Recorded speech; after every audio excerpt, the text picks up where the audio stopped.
Welcome, everybody, to the latest edition of the Burnt Ships podcast. Today, we're going to talk about our new single, Lie Better, featuring Mommy Mia and Deltron Black, how the song came together, how a power outage changed the song forever and made us scramble a lot. Also, are there times in a relationship where it actually does make sense to lie, where that's actually the best thing for the relationship? So we're going to get into all of that and have fun as always. So thanks for tuning in, and we're about to get into this now. So Lie Better came about because I knew I had a session with Mommy Mia, frequent collaborator of ours. We've done a bunch of records. Lit What You Know, Ain't No Bay Option that Area we do it Princess. on the radio. I said the Bay Area Princess. Bay Area Bay. Princess, absolutely. And so with that particular record, this was done around the time Sabrina Carpenter Espresso was like everywhere. Like literally, you turn on the radio, you turn on TV, wherever you were, walking in the store, Espresso was playing. I just could not get away from that song. And I knew Espresso wasn't exactly Mia, but I did want something that made me feel like that on some level. So started making the beat, and then this melody popped into my head. And it was a melody where I knew, because of how good Mia's falsetto is, like every time I play songs and she hits high notes, I see people's faces literally change and light up. They really like her falsetto work. I knew there were some notes in that melody that would really work for her and show off that upper part of her range there. And I didn't quite have all of the I just had like a voice note, and I had maybe like the first half of it. I go to sleep, wake up in the middle of the night, and I cannot go back to sleep. I have this piercing headache, and I'm like, what is wrong? Like, what is bugging me? And it turned out like I just needed to finish the idea for the hook. So that was when I came up with the high note on stay. Like, if you want me to stay, and then from there, once I hit the stay, then it was like, make it so good that it don't even hurt. Make me give you chances you don't even deserve, like stuff like that. Like it all kind of came from finally hitting that high note. That was like the key to unlock it. So that was Insomnia, Espresso, and just generally trying to be at the best for the. Oh, Mia said she's gonna be there like at a specific time, so I had a little time to kind of cut the idea on the beat and let Blame Ronnie kind of work his magic with the auto tune.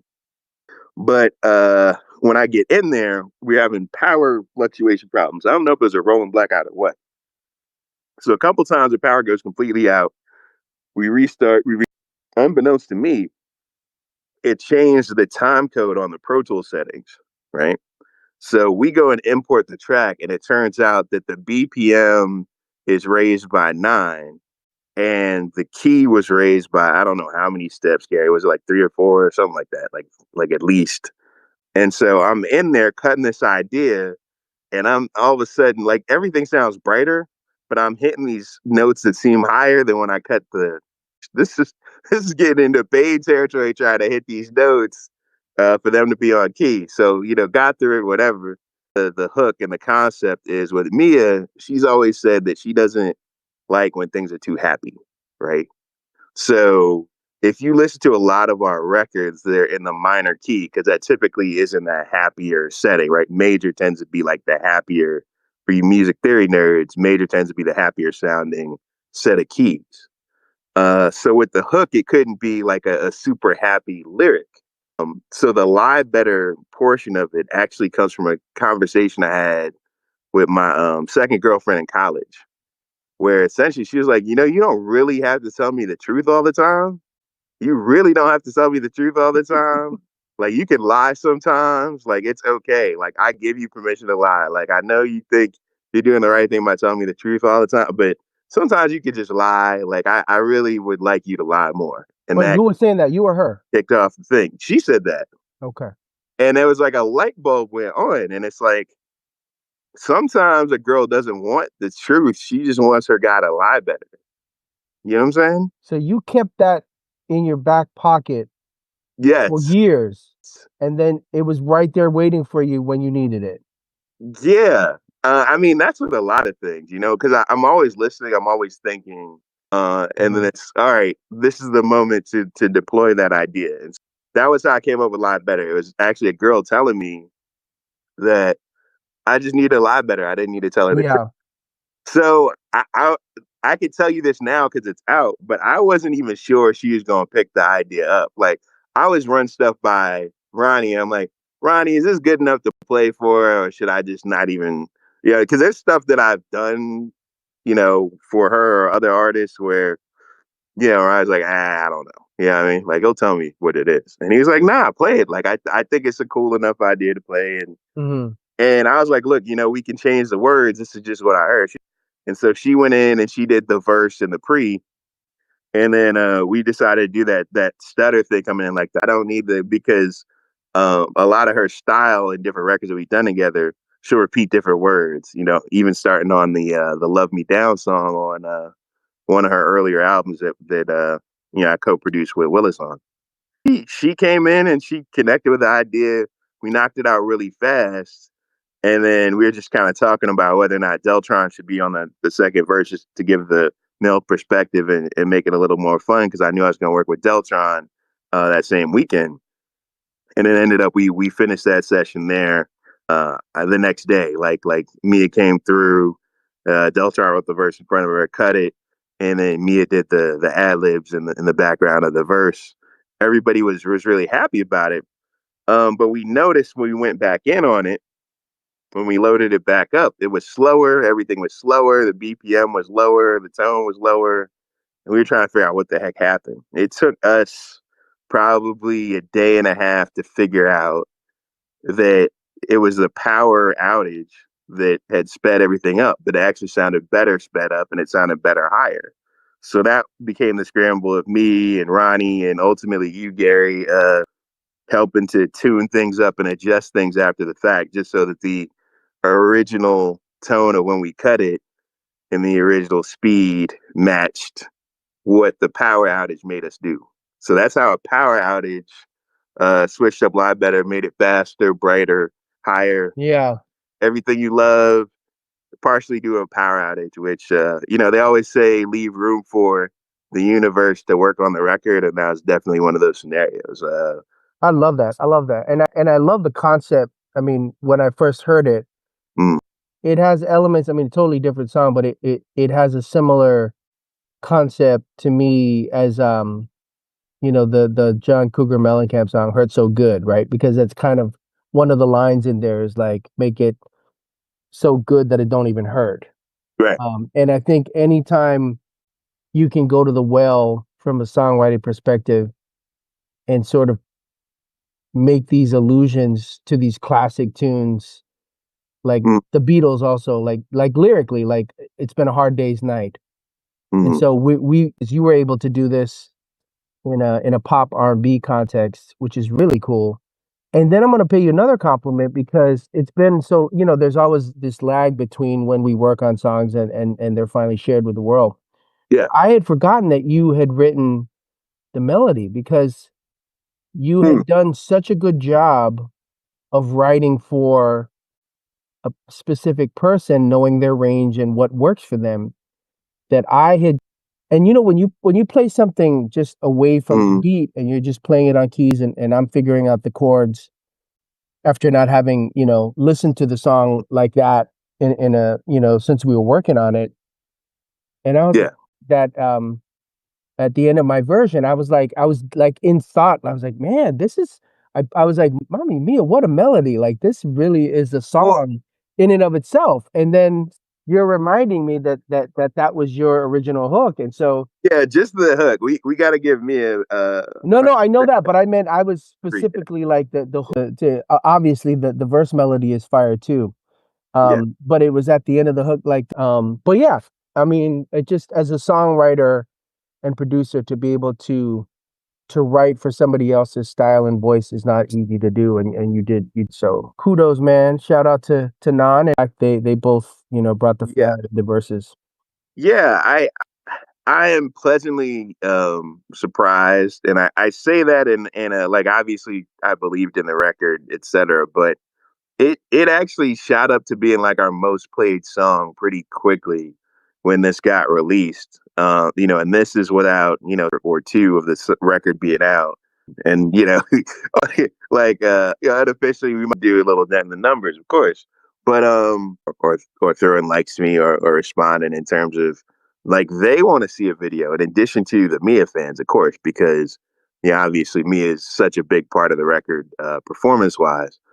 But even the Deltron fans want to see the timings and everybody's schedule works because if you look at the video for Ain't No Option, Deltron and Mia came together to do a really good music video for that. I think they have and I would like to thank all of the fans for already supporting this record and giving me a lot of great feedback on social media and elsewhere, which is great. I really, really, really wanted it to be a record that, kind of at least in the hook showcased Mia's higher range and gave a little bit more of that pop flavor because usually we're more urban pop.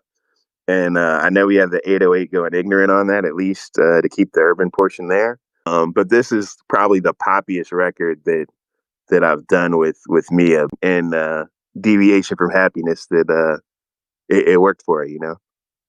Yeah, no, 100%. The most pop that we've leaned into on a mommy record, but it's still her Hmm. and black as well. And I mean, again, like you can't get away from the concept because it really, I think one of the things, and you alluded to this earlier, like it really doesn't have to be a romantic relationship. I mean, I know in this context that's what the song's about, but like that's something, not to take it into parent territory, but like when and where do you tell you know things for the greater good of either two people or a group of people? Like what are the boundaries for that? What'll get the most reaction will be if we start with the romantic scenarios and move away from there, right? Because it's like everybody can Yeah. relate to being in a romantic scenario. Not everybody can relate to being a parent, although, shout out to all of our fans that are parents, right? So I would say within a romantic scenario, and just to kind of give a little more backstory, it wasn't necessarily that I was cheating on my girlfriend at the time because I'm actually like a no cheating person personally. Like I'm not, whatever people's understanding are in their own relationship is fine. And I would just lie about the time he cheated. But there's elements of lying in a relationship that have to do more with managing your partner's ego and insecurities in a almost tender or thoughtful way. And what I mean when I say that, Gary, you will, or do you think I look fat or do you think I look fat in this? Right? Like a guy's only going to answer that truthfully, but so many times before he might start to adjust his messaging in a way that veers off into lying territory. It just kind of is what it is because some people, oh well, I'm too fat to kiss you, or I'm too fat to hug you, or you know what I mean. Like if you do agree, like it's like you walked into that trap, and that's not to shame weight gain, but these are legitimate conversations that happen when a girl will ask her man like, hey, did I get too big, or do I gain weight, or do I look fat in this dress? And most guys aren't set up in a way that they can have that conversation and tell the truth and get the desired outcome that they want or need, and or also avoid giving their partner a hit who they legitimately in theory care about, right? Like that's one where you say that you answer that question wrong, you end up on the couch. Or hey, do you think this girl's prettier? Do you think this girl's prettier than me? Do you think this Victoria's Secret model looks better than me? It's some variation of that, right? Where if you're not experienced enough, you're going to say one of two things, which is, of course not, which is, in some cases, eye roll inducing on both parts, right? Or, oh, yeah. And then all of a sudden, that can be a thing where it's like, well, if you think she's so pretty, maybe you should be with her, right? Now, I wouldn't answer it either way. As we know from previous podcasts, anytime a girl asks me is pretty, my only response is, why? You think a threesome? So that I can avoid those types of follow on exchanges because most girls don't expect me to say that back, right? Right. Yeah. Well, you sort of took the low hanging fruit, the one that's almost kind of a cliche that is common.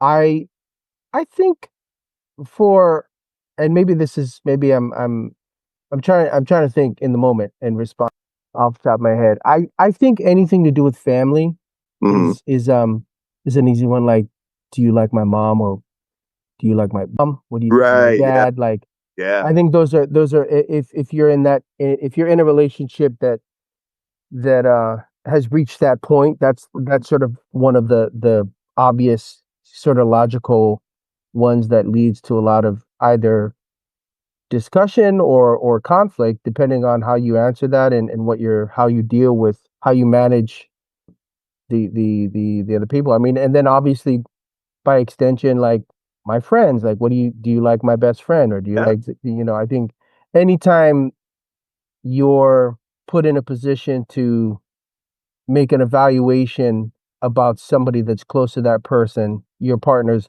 whether that's their mom or dad or siblings or best friends, if you're not cool with them, or if there's some tension there, then that's going to lead to that's a very obvious sort of, I think, thing where things can go awry, depending on where maybe you have to fudge the truth a little bit in your response. Yeah. And I will say this, and I apologize on behalf of Bird Chips to all my musical brethren for letting this cat out of the bag. But nearly every musician I've ever worked with, including myself, has lied and said that they have been at the studio, not necessarily because they were cheating, but just because they didn't want to be around their partner at that particular time or place or night. Okay, so what's better to say, right? Like it's Yeah. like one can potentially cause insecurity to relate because then the follow up conversations come up. Like, well, why don't you want to hang out with me? Is it somebody else? Like, do you not like me anymore? Is this over? Where it's like, oh, he's at the studio or she's at the studio. That's fine. And when I say this, guys and girls both guilty of it. This is pretty much at 100% success rate. So sorry if you're dating a musician, there's probably at least one time they said they're in the studio. They were in the studio. They just didn't want to be around you, but they didn't want her there at their friend. And they might have popped up at their homie studio, but they weren't really working. They just didn't want to be around you. And it's okay. It doesn't mean that you're a bad person, but sometimes everybody needs a little space, Wait, right? now, yeah, can you share, like, since your relationship back in the day started this, can you give us some examples? Like, can you be specific a little more about Oh, what she was asking you to so lie about so without yeah, using names? yeah, and this will get into territory where I think it'll be a natural segue to some of the lies that girls are forced to tell because it's not. We don't want to make it seem like girls back guys into a corner where they have to lie and let that be the only characterization. We're Oh, talking no, no. I girls. assumed we are gonna get to the Yeah. guys. Just so So I so didn't this I will didn't be a think we were good just covering the yeah. women. So this will be a good segue.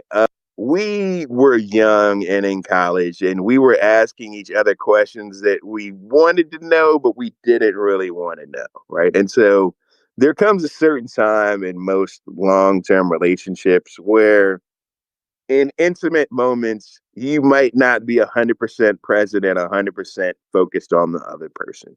You might be thinking about something else, someone else, some other scenario. Like you just saw a really hot love scene in a movie or, elsewhere on something called something hub or something video or, what have you. And you were just in the mood or your favorite actor or actress was on, you had this fantasy and your significant other's right there and hey, why not, right? But you don't necessarily, even if asked, want to be that transparent about what you were thinking about in that particular intimate moment. So that was something on both sides that we learned the hard way. Like, hey, do you ever think about somebody else when we're in blah blah blah? And I, Yeah. it was That, yes and or and no. you're right. That is such a 20 something question to ask in Yeah, your 20s, and then maybe even in your early 30s, if you mature later, for sure.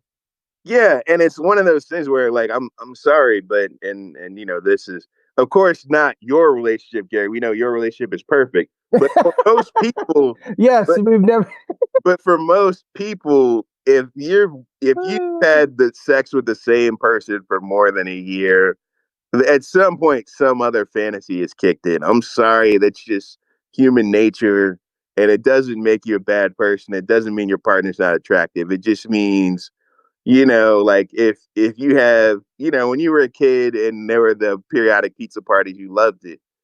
As an adult, you have pizza every night, and suddenly pizza just isn't as exciting as it was when you saved up and it was like a whole event. Like it's pizza every night, and you can switch up the toppings here and there, but it's still pizza. Sometimes you might want to pretend it's sushi, and so now you're making a Hawaiian pineapple pizza and you're pretending it's ham and pineapple. Like that's how you get into these weird toppings that really don't belong on pizza in principle, but it's just people got sick of the old pizza flavors. And you know what I mean when I say that analogy. And so I would say, in terms of segueing into sometimes guys force girls into lying, I would say sometimes a girl has to lie to preserve a guy's ego, especially in the intimate area, right? So I mean, Yeah, yeah, unfortunately, yeah, a boyfriend may not be the greatest lover of a particular girl's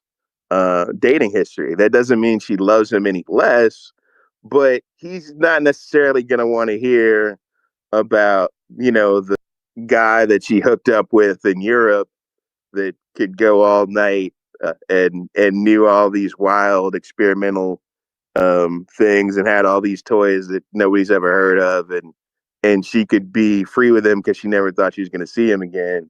But you know what I'm saying? And there's all of that built into that situation that made it a powerful, passionate, short term thing that can't compare to honey, I'm home, the kids are asleep, let's do something quietly so we don't wake the baby that I just put down. Like it's just not going to compare to that. That doesn't mean that anybody's a bad person or a bad lover or anything. It just means that sometimes certain scenarios are just hard to top, right?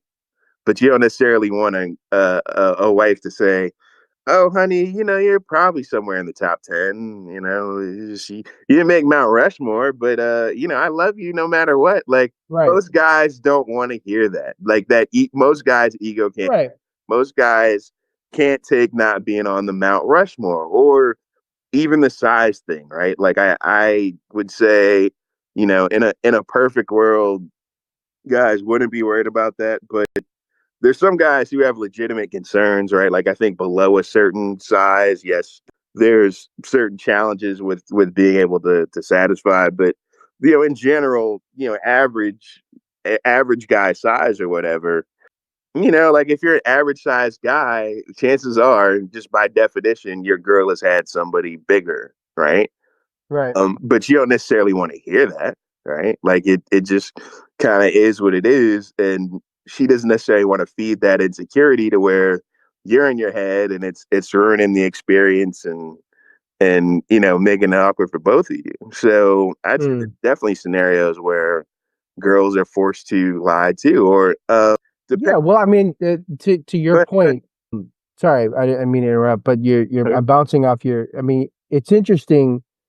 The two things, like so much of what we're saying to is gendered, right? Like for the women, it was relationships. Do you like my parents? Do I look pretty? The visual, and then now for men, we're talking about bedroom stuff. I mean, the most to me next to size, like the obvious one, and this was a big has been a big topic over the past couple of years, as you know.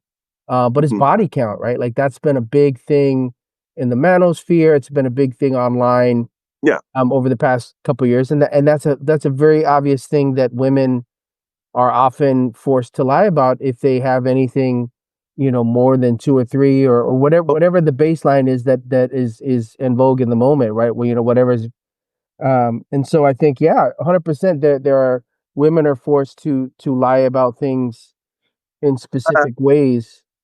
Oh, okay.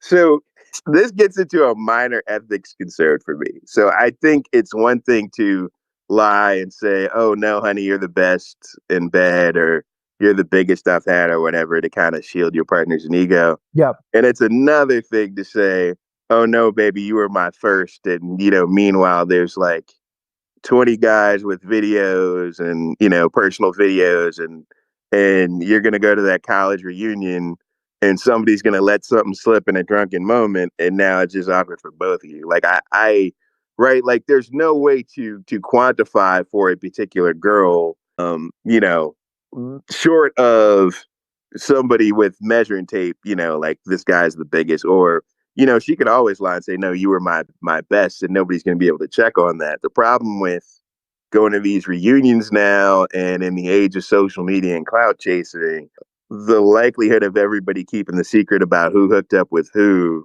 you start to run into an area where that particular aspect might backfire, right? The Hmm. aesthetically pleasing thing too on the guy side, like I can say, "Oh yeah, honey, you look way better than Holly Berry in her prime," right? And whatever, like that could be personal preference. There are probably people in the world who don't think Holly Berry's attractive because they just have a particular preference. Like there's no accounting for that. There's That's no way to that prove you're that lying. would that's crazy So talk. no, but I'm saying the body count thing. I would just clarify that we officially are not advising you to lie about that, just because of how messy people get in various reunions and social settings. Now, if you live far removed from whoever your previous partners were and you don't go back to reunions, you might be able to get away with a lie. But one of the things that I was going with before we pivoted to that was also there's like a financial aspect of it, right? I've known girls who dated a guy that bought them a house, you know what I mean, or was able to fly them certain places, or made millions of dollars, or things that their exes can provide that their current partner can't provide. And so there are some men who their insecurity is around their ability to provide and how they can keep their woman happy. And if they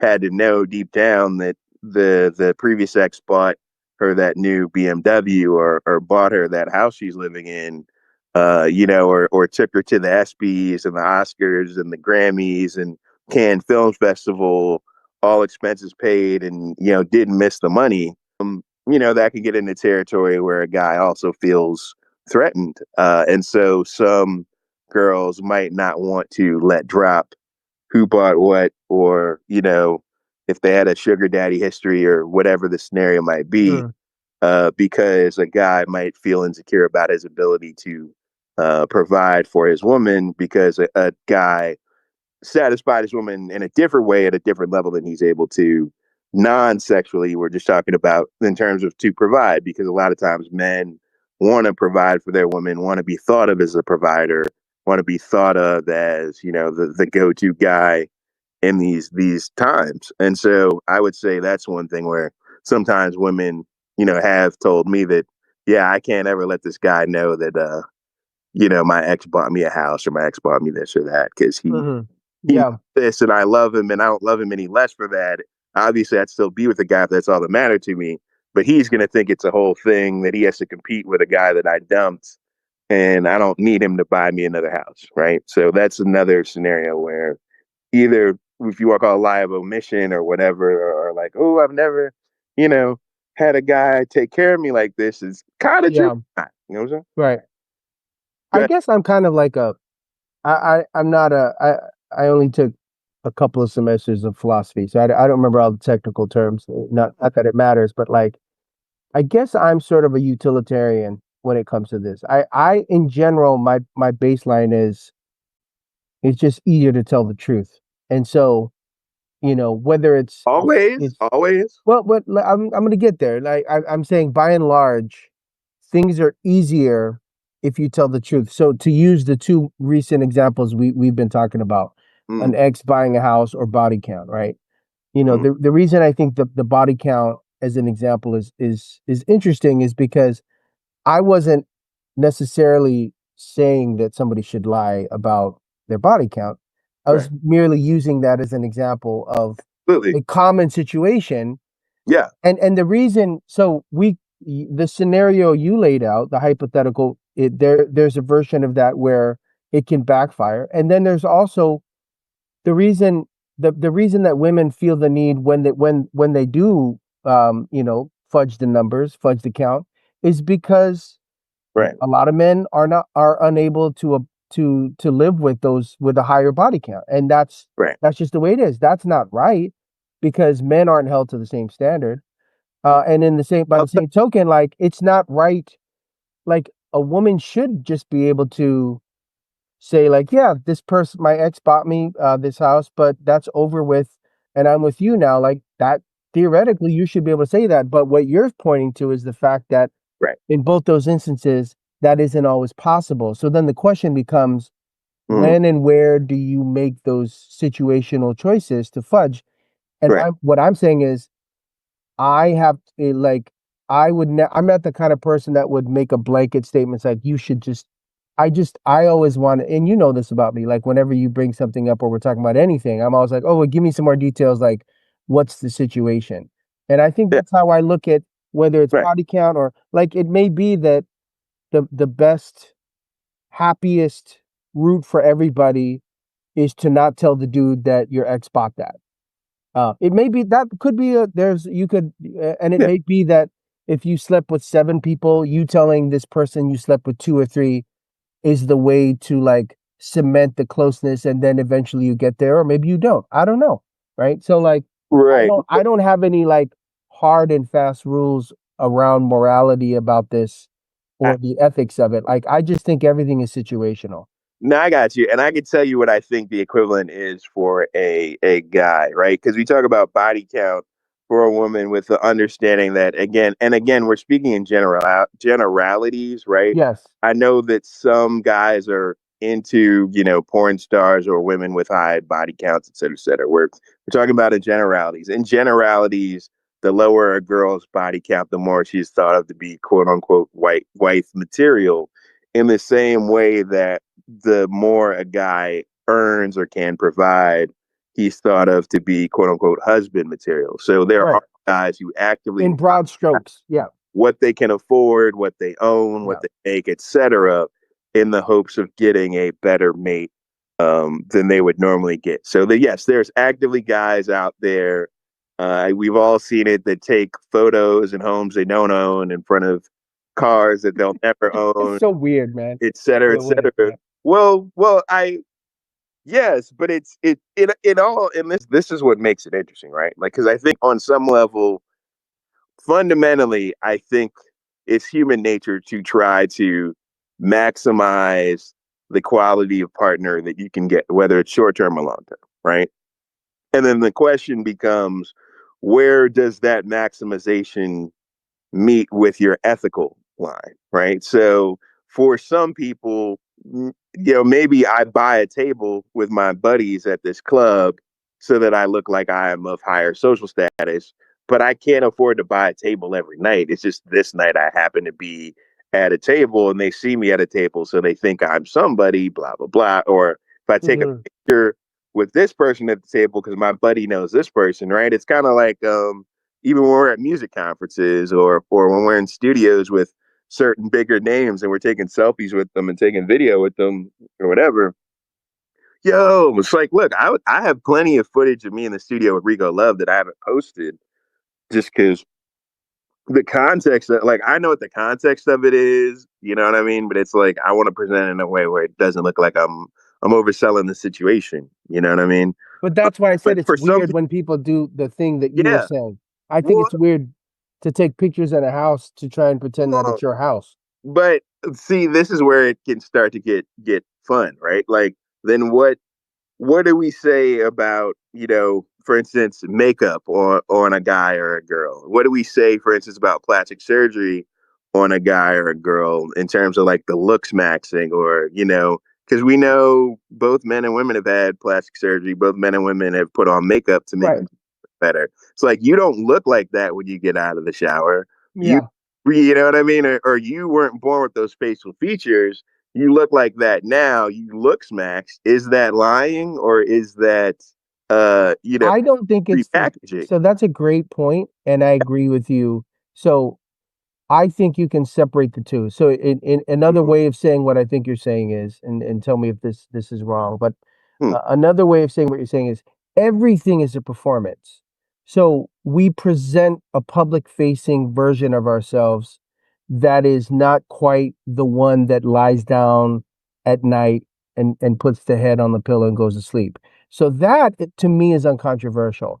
And so I guess to your point, what I am saying is the conventional ways in which we distort or present ourselves and enhance ourselves, like just to stay on your example, a woman puts makeup. I mean, that's something that for me makes a little more sense because we have thousands of years. I mean, Egyptians were putting on makeup, right? People in Africa were putting on makeup thousands of years ago. So there's a difference to me. There's something fundamentally different about having the medium of social media and going out and taking a selfie of yourself in somebody's house and implying or explicitly saying this is my house or this is my car, because that to me is not apples to apples with the act of a woman putting on makeup. There may be other examples of So what something where it about crosses a line.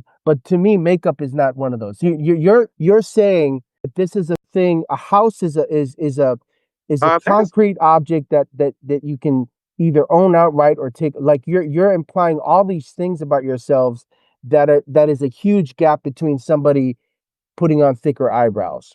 That's just how I look but at it. not let's be like 120% clear, right? Like we've all seen makeup tutorials where I saw one where this Asian girl, this was on like a Delta Airlines thing, and it was like part of a commercial like that I had to sit through before I got to the movie, where essentially this Asian girl, just like a normal looking Asian girl, did a makeup tutorial where by the time she was done, she looked like Kylie Jenner made up, But right? how? But that's kind of like a fringe.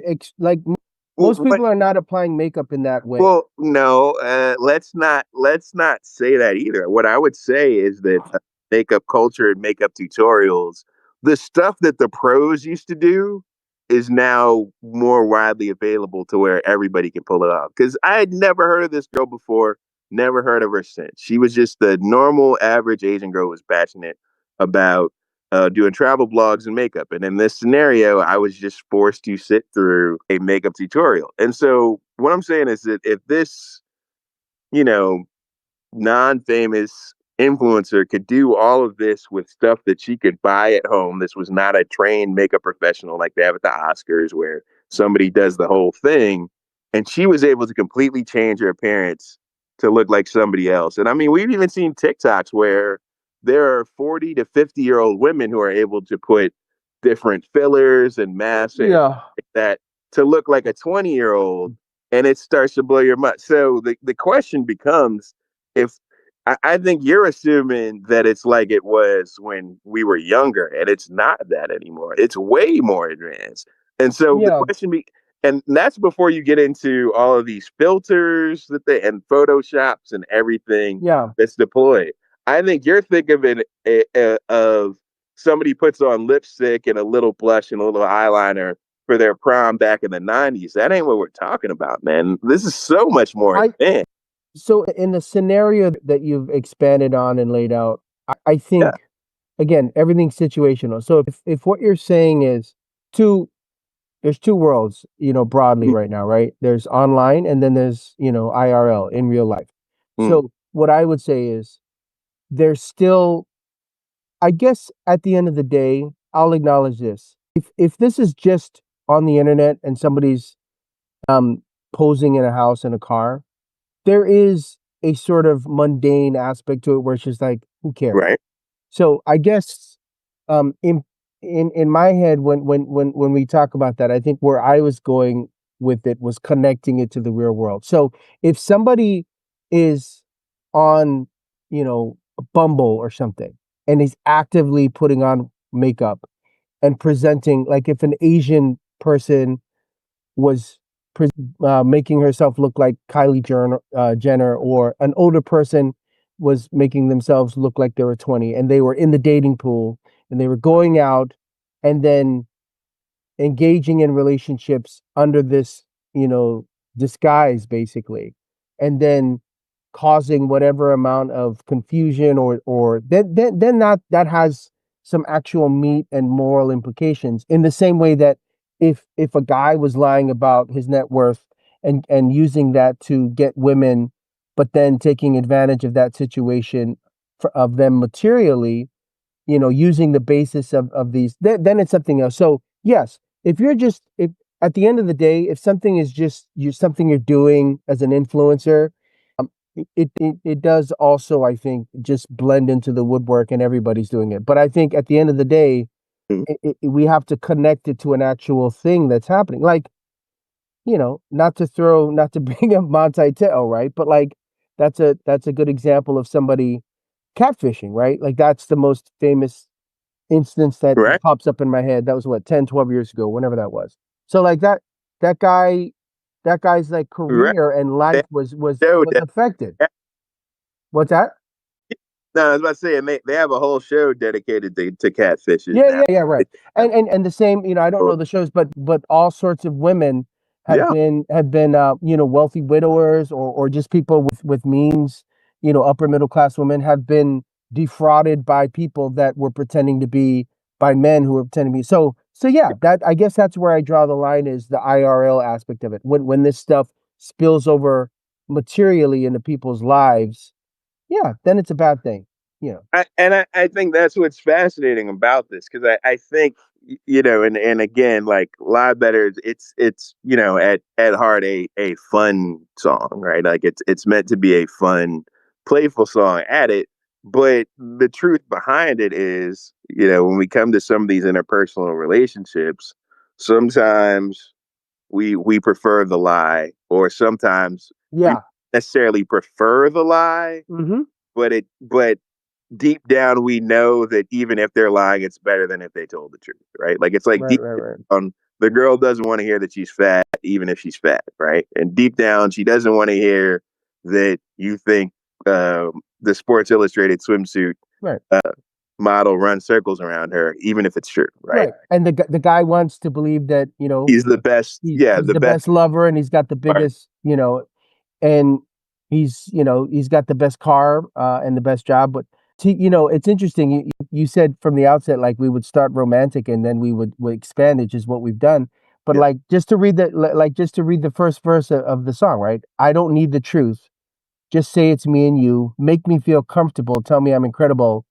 And if you play around, I don't want to know, right? Not trying to break my heart.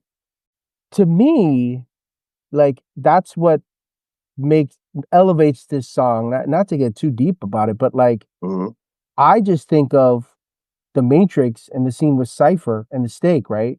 yeah, Whether it's a relationship or the steak, like sometimes, yeah. and that's the whole point of that scene in that movie, and really that movie was like that was a big theme. Like, would you rather enjoy yourself and Mm, feel a certain way, whether it's in a relationship, whether it's sexually, or eating a steak, and know that that's on some level a big lie, but still have the aesthetic and qualitative experience of biting into that, loving that person, whatever whatever that is. Would you rather have that feeling of that euphoric feeling and know that it's actually not, it's kind of a lie, or do you want to not experience those things or experience something lesser than that but live in truth?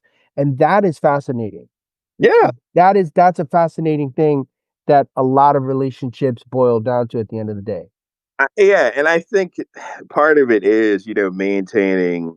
I mean, not to get like all relationship advicey, right? But there's always an element where if you can maintain some sort of fantasy, some way to switch it up, some way, whether that's role play, which is technically lying, like I'm gonna pretend I'm this, you're gonna pretend you're this, right? Right. Like acting or whatever.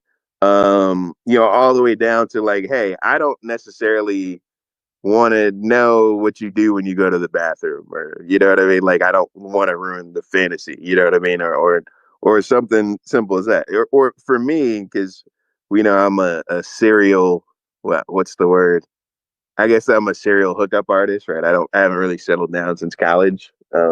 Whatever the opposite of serial monogamist is. Yeah, yeah, what. But for me, like I know part of it is like I enjoy the fantasy. Like I like her getting dressed up and us going to dinner in the hotel. I don't necessarily need to see, her in the kitchen with the baby, throwing up on her t-shirt and she's exhausted or whatever, right? Like I don't necessarily need to see that aspect. No, give me like the fantasy of, oh yeah, this is what You're I, you're reminding me. So so you're reminding me of a story. I had a friend in yeah, college whose friend was married, and this is her girlfriend, yeah, and the girlfriend uh turned wife. They ended up getting divorced, but this was I hmm found this fascinating because this is a very dolled up woman girl in in her 20s at the time who right, was very all like makeup at the gym, like full on make like look okay, like going to a wedding at a gym, just working out. So yeah, that was interesting to me because I'm like I'm not I was not and I'm not into that. I'm like if you're gonna go to the gym, go to the gym. Like the makeup is for weddings and stuff. But she did that. But then the other thing that she did, which I think was an extension of that, was hmm when she got married, or even during the dating period and when they were married, she would never go number two in front of her husband.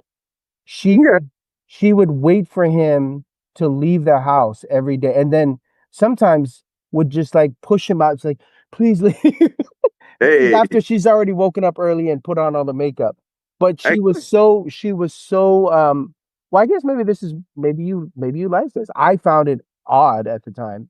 I still do. But I no, I get it because it's I like, get it. I get it intellectually. I'm just saying it's weird to me okay, so I in a could non-judgy way. I'm not judging it. I'm just saying I it's could say different. I could say this, right? You like it. No, I was gonna say you don't know what you like or don't like until you experience it sometimes. Like I have had multiple girls that I have dated in the past have explosive diarrhea to where I could hear it. And it's just not the same after that. I'm sorry. It just isn't. It just isn't. Like I'm not saying that I dumped them immediately.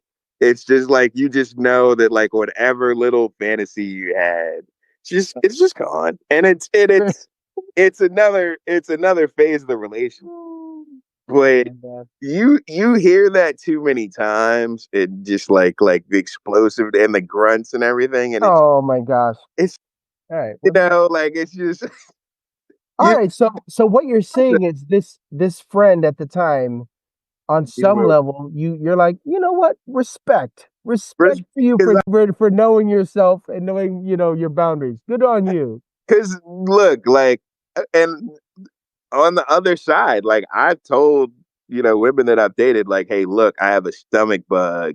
I know we were supposed to get together, but it's probably better if I'm not around you while I work through this. And that's it. Cause it's like you don't necessarily no, I'll nurse you back to not Not a stomach bug. just not. Yeah. I don't need you to, see this. I don't need to be worried about this. Now, I will say on the positive side, a lot better. I once had a really, really bad flu freshman year, and my freshman year girlfriend at the time brought me like toast and soup from the cafeteria, the school cafeteria, or whatever. And she dropped it off, and she went back to class, and she said before she closed the door, you still look pretty cute. And she could, and it stuck with me. Like, think about that. What she said that in college freshman year, and that has stuck with me. Is like, that was one of the sweetest compliments because of how down bad I was. Like, I'm mid flu, been throwing up the whole nine. And she's like, you're still kind of cute. And she dropped off some food for me. So shout out to her. I ain't gonna name the names because I think she's married and at this point. But like that is a thing where like sometimes a well timed lie can be exactly what you need. Because like I know on some level that wasn't my cutest. It couldn't have been, right? Right. But she is like, you look cute. And I She was was like, giving you the signs, man. huh? She was giving you the signs, the signals. Yeah, and who knows? Maybe she thought that, and I'll never know because she was able to lie better than other people. and that's how we No, bring it. that was definitely an indicator of interest. I mean, she If was my girlfriend at the time. I should hope so. Yeah. A Well, I like the way you put it. A timely, what'd you say? A timely lie, a timely. callback. Yeah, it was a good callback. Yeah. I mean, it sounds like we're both in agreement. Like sometimes you just have to you it's not always the case that you have to be 100% honest. That sometimes the feelings of that person or the context of the situation is such that it's better to tell say something that's then less than accurate or less than closer to reality than it is. Yeah, I think part of committing to a relationship. I don't know if we want to call it long term, but whatever. Like, let's say an exclusive relationship. Let's just put that terminology on it. Exclusive relationship. Hmm. I think that on some level, each person is responsible for an aspect of caretaking their partner's feelings, right? Like it's not necessarily that you need to baby them or parent them. It's not to that extreme, but there is an element of not adding to their insecurity in places where they are insecure, and an element of if you care about them, you're probably going to want to do things that make them feel less insecure about their problem Yeah. areas. You Yeah. just as part of caretaking, right? Like it's Right. so. Yeah. It's whatever causes the least amount of harm. Yeah, I think that that's fair. Now, and the great thing about this man is think of how long we've gone, and we've completely avoided lying about cheating, and it's still been substantive. And I think that's the cool part about the universality of the song "Lie Better" is it's like everybody I think immediately thinks, oh, you should never lie because if you're lying, you're probably lying about cheating. And we've just, done I don't know how many minutes of, hey, these are all the scenarios where somebody's going to lie in a relationship. And this one actually is probably good that they're doing that, And I think, Right. that's what I think could be a fun conversation. I would love to see people in the comments talk about, what's the best relationship lie that either they've ever been told or Right. that, like I think you can get some really interesting comments and interesting anecdotes, right? And I think not that we're ruling out lying about cheating. But yeah, there's the whole "it wasn't me" aspect of it that you could definitely have fun with as well. But I'd just say, So, are you allowed to say like what's the best quote unquote white lie you ever told? Like, do you want to give an example of that or no? It's okay if you don't, but because I know we have red tape there, but I can't think of one off the top of my head, the best white lie I've ever told. or at least one that sticks out to you, but where you were like, I can't tell her, you know. Yeah. I'm gonna pass. If you go before me, if you have something, I'm gonna pass. I know I'm genuinely struggling to think of one in the moment. I'm not lying. No, If no. I think of one, I will. Like I said, I know you got some red tape there, so Well, I will and I was about I had something else I was gonna say, but go ahead. now I'm oh I was just you're making me think of the Kevin Hart bit where it's like help me.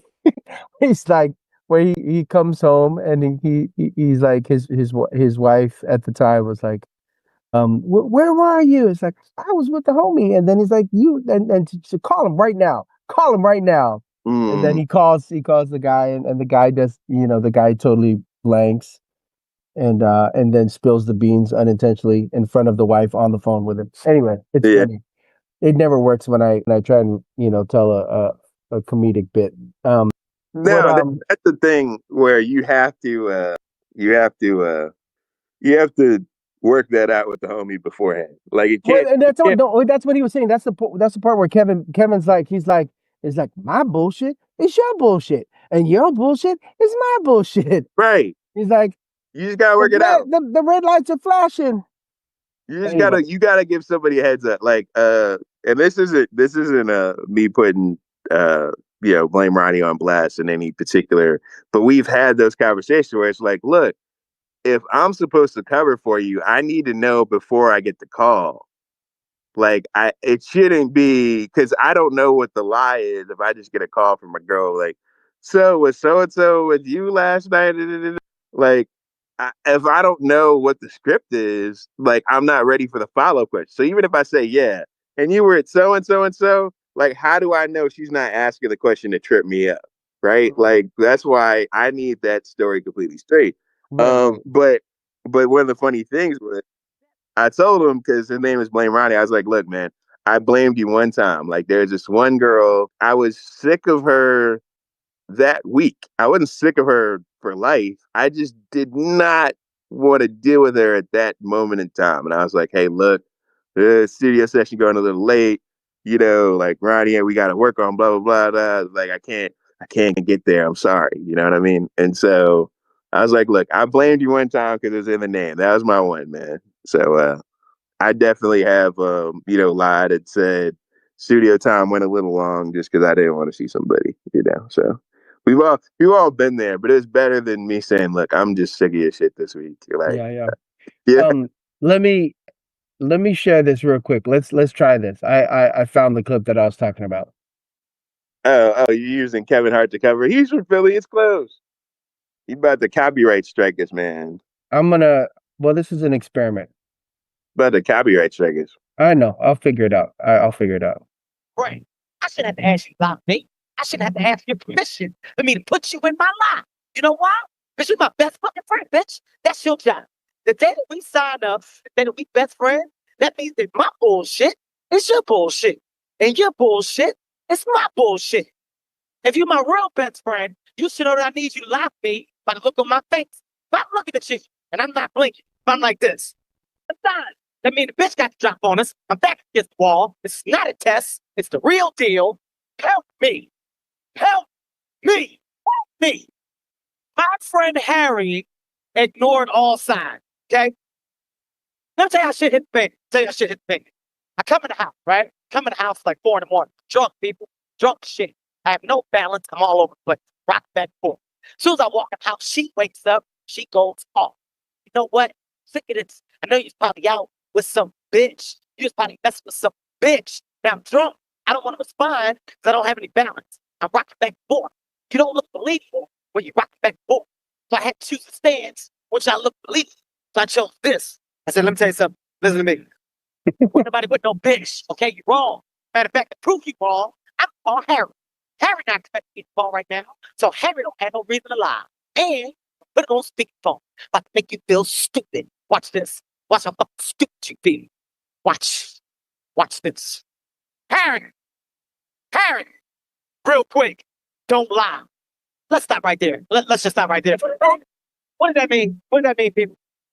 Lie. Means lie right now. I mean, the bitch got the drop on us. My back's against the wall. It's not a test. It's the real deal. Me. Help me. Harry ignored all signs. I'm telling you exactly what Harry said. I said, Harry, real quick, don't lie. Where are we coming from right now? He said, man, you was with that bitch with the fat ass. Yeah, I think I saw this before. Like he walked into it though. Like he should have let him. He should have let him. All right. No, he should have been like, you know how we was out at the casino, blah blah blah, and I hit blackjack, and then we went out for drinks and that, da, da, da, da. And then he could have been like, yeah, that's what he should have done. Right, but then it wouldn't have been funny. But No, I'm fair, with you. fair I'm enough. with Fair you. enough. Fair I'm enough. saying like, if And if you're gonna call me impromptu and expect me to lie, like give me the story to be like, yeah, like don't have your girl call me with the minefield of questions. Cause the same girl that could be like, do you think that supermodel is prettier than me? She gonna concoct something to trip me up if I don't have the story, man. That's right. what I'm saying. Well, Like setting help aside you. That's the counter. setting aside that the construction of the joke relied on him doing it the way he did. Right. No doubt. Yeah. Said it. So it's more if you lead with all that preamble, then it seems a little more obvious that you're cluing him in on what the call is about. So, but yeah. Anyhow, Yeah, I'm with you. I'm just saying that impromptu, you gotta give me something. It's like Dave. you need more. I got you. I got you. That makes sense. It's like Dave Chappelle said about R. Kelly. Like you gotta give your lawyer something to work with. You know, you know what I mean? Like you can't be admitting to the crime on the tape while you're doing the crime. Um, To bail you out. dude, I'm just noticing your Raiders shirt, man. Yeah. So, Wow. Raiders used to be in Oakland when my cousin coached there. We talking about live better. I wanted to rep the Bay Area a little bit. I know they're in Vegas, but they had a long history in Oakland. I had fond memories of being in the Bay Area So watching. your uncle was coached with the Raiders? Yes. Yeah. Wow, you never told me that. That's pretty cool. Yeah. Shout out to Jethro Franklin. He's at UCLA now, but he coached for the Raiders for Like back in the day, like Art Shell days, or not that far back. more recent. We talking when Carr was the quarterback. Wow. Back and Del Rio was the head coach Okay. that era. Um. So yeah, he was on the staff with Del Rio. Khalil Mack was still there. I'm trying to think. Rod Woodson was like the safeties coach. I think I got to meet Rod Woodson, the whole thing. But yeah, this was the closest thing I could come up with for the Bay Area without putting on the Vote for Mommy T-shirt, which I think I already wore for something else. So this is just me repping the Bay Area for Mommy Mia, or as close as I can get to the Bay Area ties or whatever. So Nice, man. Yeah, I think I texted you, but my buddy's son got signed by the Panthers to a CV Nomura linebacker, 6'1". yeah, So I'm excited. I texted him the other day. yeah, Shout out to a CV. Last time I saw him, man, he was like a little kid. It's when I lived in LA. It's crazy. yeah. Let me know if I need to clear a spot for you if you end up Yeah. coming down to watch or whatever. Let me know. Like I let's see. I got some room. It just depends. Like if you bring in the whole fam, I don't know that I have enough room. You just Well, I don't want to get a hold of myself, please. yeah, but if it's you, I got you. It's only because I still got the roommate. I can't, but Yeah. Well, between him and Tui Moloau over at the Colts, we'll see. yeah, hey. Uh, yeah, maybe we can get them on here for a podcast. Yeah, just keep me posted, man. I'm flexible. But so yeah, anything else about like lie better that stood out to you though? Because I mean, I think we covered a lot of interesting. That I just think I just love it when songs that so much of modern pop and R&B and just hip hop production is beat oriented, and so I'm always psyched when we can start from that place of like contemporary music making, but then it's still a song, and that's like I'm really into stuff that you can play in other contexts, like just play with the piano or even just sing a cappella, and I think it Yeah, holds. So I think just all around, just ended up being, um, one of the stronger songs that we've been able to come out with overall, just on all fronts, not just the lyrics and the concept, but just the melody. And so, yeah, I'm just super, proud of it, like you said, and happy with it. And I think yeah, people should listen to it. yeah, absolutely. Live better out on all platforms. Burnt Chips featuring Mommy Mia and Deltron Black, the West Coast homies. Yeah, I think it's good, clean pop, no curses. You can dance to it. It's pop, but with an aggressive 808. So Yeah, kind of and just give you the yeah, best. everybody lie better, lie for the people, the least amount of harm, lie better, make it happen. Absolutely. All right, Nan, I appreciate you, brother. Thank you as always, and onward and upwards. All right, appreciate you too. Remember to like, comment, subscribe to Burnt Chips Podcast. As always, we'll keep the content coming with podcasts, lyric videos, and new music. Love y'all. Appreciate All y'all. right. All right. Peace out. All right.